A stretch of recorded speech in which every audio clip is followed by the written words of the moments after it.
Good morning. It is Monday, September the 30th, and this is The Drill.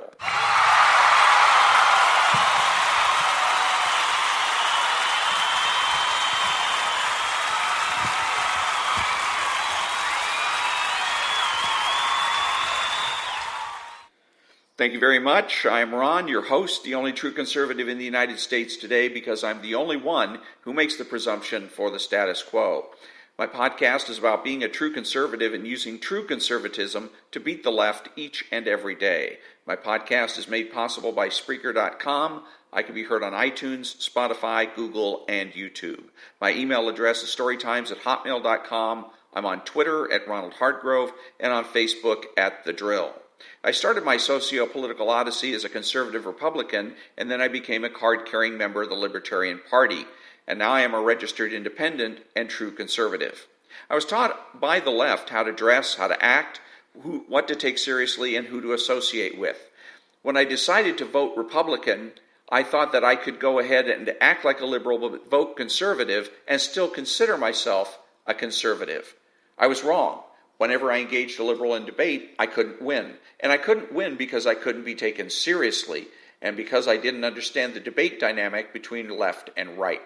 I talked conservative, but I acted left. I used lefty lingo, dressed like the left, and engaged in petty vice and associated with people who engaged in vice. People who used drugs, gambled, consorted with prostitutes, stole, and cheated.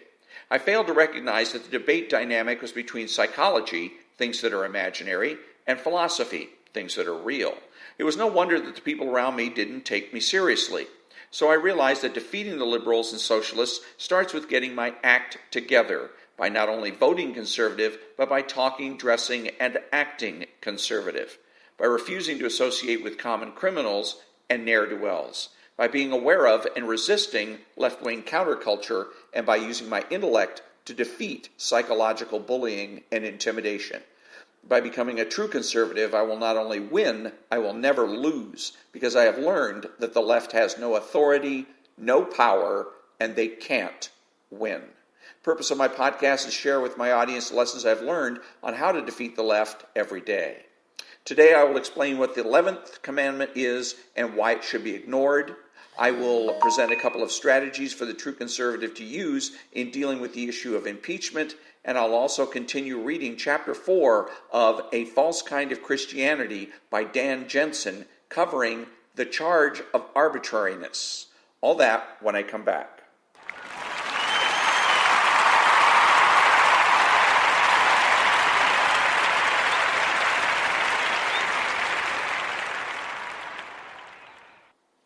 Thank you very much. The 11th commandment, Ronald Reagan created the 11th commandment, which is, thou shalt not criticize fellow Republicans. This is not a commandment, but an error. It assumes that Republicans are without error, and it invites subversion. Let's face it, Republicans make mistakes. They make political, legal, and ethical errors. Since the Republican Party is the party of standards, the party must be able to discipline members who fail to live up to those standards, and that discipline begins with criticism. If Republicans fail to maintain their standards, then the left will be able to more easily subvert the party and its goals, and we will end up with a party full of rhinos. True conservatives must ignore Reagan's 11th commandment. Back in a minute.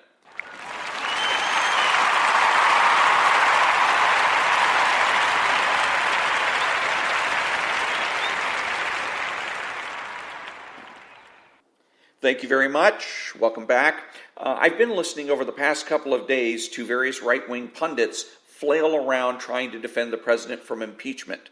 Rush Limbaugh is wrong in his approach to the Democrats' threat of impeachment. Instead of listing the reasons that President Trump should not be impeached, he should be demanding impeachment. He should be calling the Democrats' bluff. Mr. Limbaugh should be saying, impeachment? I dare you.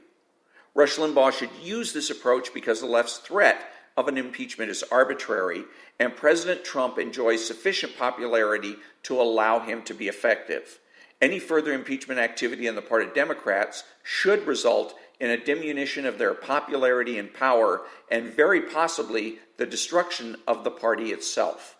Again, impeachment is a political, not a legal tool used to remove office holders early. Because it is a political tool, it is a decision based on politics, i.e. popularity. If a president becomes very unpopular, then he will cease to be effective. And there are three ways to gauge a president's popularity: his approval rating, his relationship with his staff and cabinet, and his relationship with his own party in Congress. If a president has a low approval rating and is facing open rebellion amongst his staff and cabinet, as well as members of his own party in Congress, then he enjoys an insufficient amount of popularity to remain effective, and that administration is ripe for impeachment. No such conditions exist with regards to President Trump. The situation with President Trump is purely partisan. His approval rating is at 52%, and he enjoys a good relationship with his allies. President Trump is not ripe for impeachment, and any assertion to the contrary is therefore moot. If impeachment is moot, why would anybody engage in such a futile effort? Simple: to psychologically bully and intimidate the president and encourage him to resign. When I return, I will continue reading Chapter 4 of Dan Jensen's book, A False Kind of Christianity, the Charge of Arbitrariness.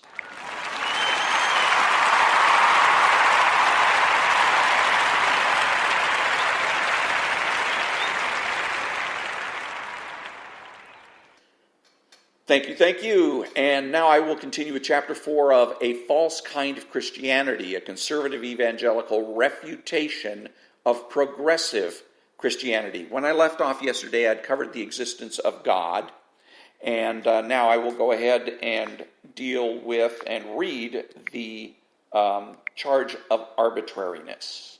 One of the primary ways, and let me preface this by saying that where we had left off with the existence of God, he had also said that there are several, because we dealt with first principles, but the left has devised various schemes to try to get around first principles. And the first scheme is called the Charge of Arbitrariness.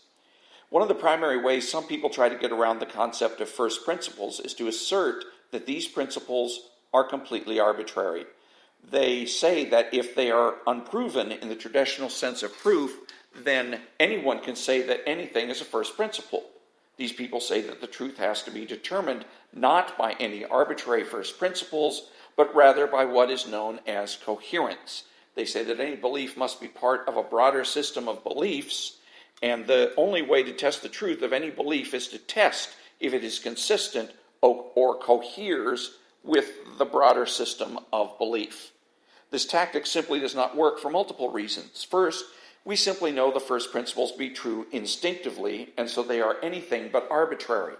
Second, the entire concept of coherence functions as the preeminent first principle within this approach. Hence, this approach is self-defeating, because what makes their first principle any less arbitrary than the traditional ones? They have no answer for this. And finally, just because a belief is consistent with other beliefs in no way makes it true. In this approach, many beliefs are completely contradictory that can be thought of as true because different people with different systems of belief hold on to them consistently.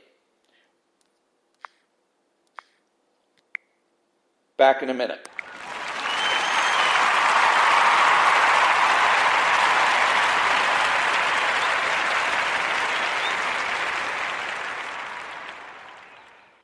Thank you very much. So the book itself, A False Kind of Christianity, is important because it talks about the influence the left has and is attempting to have over another aspect of American culture, namely the church.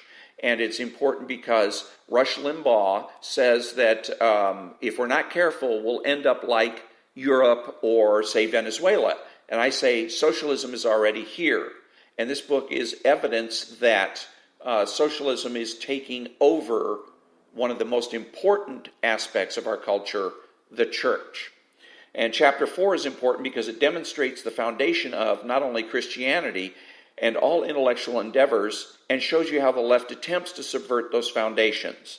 The Charge of Arbitrariness section of chapter 4 is important because it accurately describes the effort the left uses to subvert Christianity.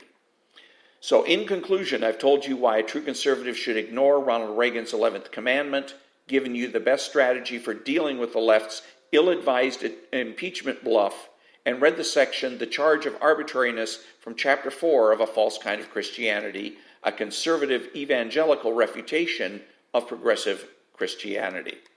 Who is the true conservative? He's the person that understands that conservatism is not just about politics, but culture as well. He acts like an adult. He is patriotic and uses common sense. He makes judgments, refuses to speculate, speaks clearly and definitively, and is not afraid to say no. He is open-minded, asking why rather than why not. He is consistent, credible, and influential, not ashamed of his existence, unafraid to learn or correct his mistakes. He is a normal American. And that brings me to the conclusion of another episode of The Drill. Thank you for listening, and have a great day.